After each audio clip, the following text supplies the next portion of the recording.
Hey, what's up, life designers? Welcome to Intentional Tuesdays. This week we are going to be talking about intuition. What is intuition? How intuitive are you? Why is intuition something worth thinking about? What are the limits? What are the limitations of intuition? And finally, how can we turn our intuition into something practical, something that is worth working on? That is going to be the topic for this week's Intentional Tuesday. So if that sounds interesting to you, then stick with us because we are going to jump right in. The word intuition comes from the Latin intuere, which means looking or knowing from within. I'm going to offer a different definition that we will use for our purposes. Intuition is having information or knowledge that we cannot explain with conscious or rational thought. Now, I want to point out a couple of key elements to this particular definition. The first is the inclusion of both information and knowledge. Information simply means data, whereas knowledge implies some degree of awareness and some ability to take the data and apply it in a meaningful way. So, for example, you might sense something, you might have some information, but you might not be able to do anything with it. You might not have the knowledge to turn that information into something usable. The other key element of my definition is the distinction between conscious or rational thought. When it comes to intuition, as we are going to discuss, much of the information lies beneath our conscious awareness. We know it, but we don't know that we know it. And the other element around rational thought, there may be cases, there may be situations when we cannot rationally explain why we know something or why we have information at our disposal. We may not be able to rationally explain why.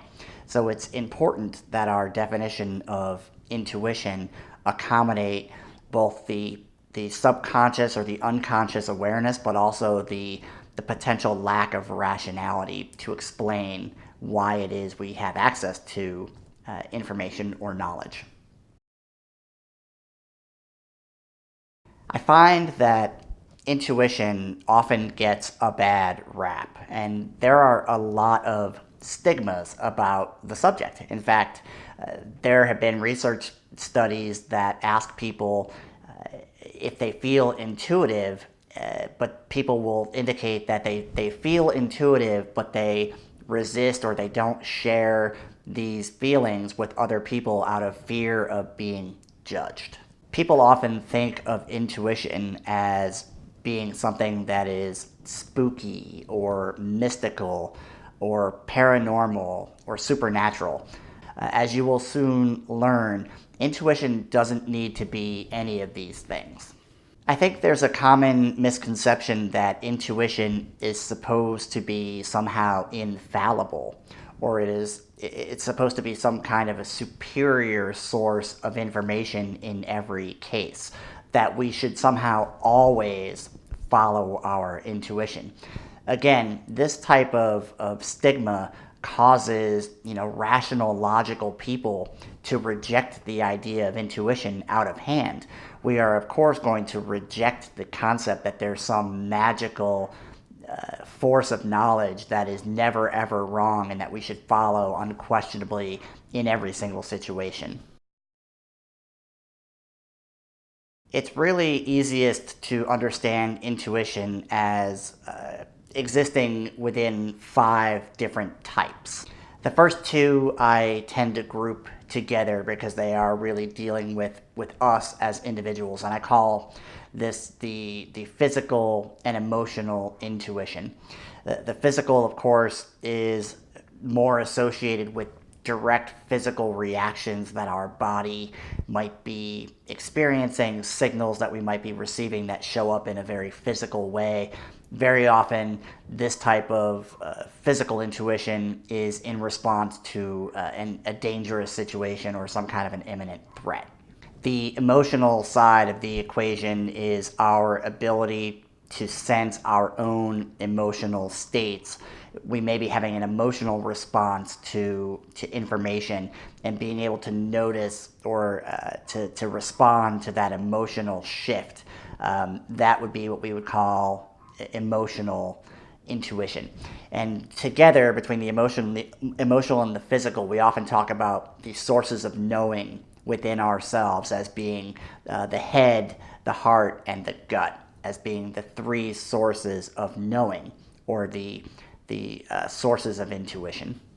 The next of the 5 types is called social intuition, and this is where we have the ability to sense the emotional states of other people, and this is done predominantly through the existence of mirror neurons, which allow our body to see something in another person and actually, in fact, the mirror neurons allow our own body to feel the emotion that we are noticing in the other person.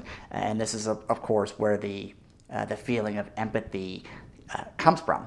So that is what we call social intuition. Mental intuition is what allows us to quickly analyze and assess very complex situations that otherwise would require a tremendous amount of thought and deep analysis. And this can show up in problem solving of any type, mathematical problem solving, or very oftentimes we hear the concept of mental intuition. CEOs, heads of big companies, are often thought to have a strong mental intuition. And the last type of intuition, the last of the 5 types, is called spiritual intuition.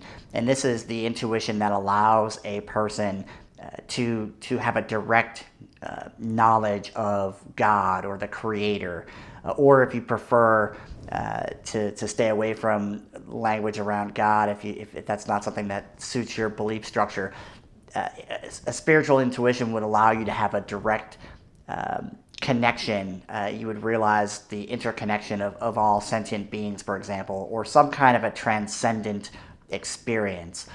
Your spiritual intuition is what allows you to have access to all of these things.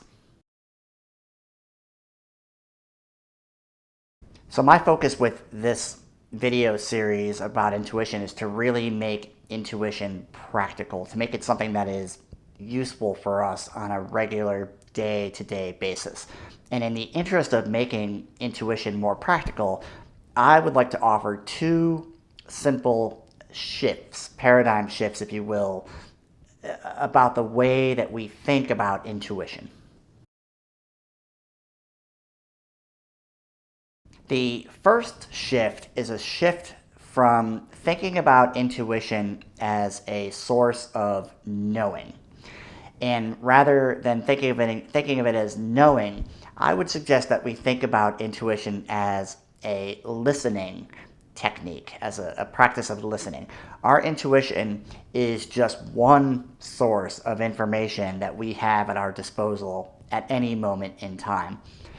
If you were making a rational argument or trying to make a rational decision, we would want to have all of the available information at our disposal. We would never want to exclude a piece of information that could be insightful or useful for making our decision. I would suggest that intuition is the exact same idea here. And the shift from thinking of it as something that is an absolute infallible knowing, rather thinking of it as a listening to one more source of information. I think that's a really useful way to kind of shift your relationship with the idea of intuition. The second shift that I think is going to be useful for us throughout this exploration of intuition is to stop thinking about intuition as a way to get more.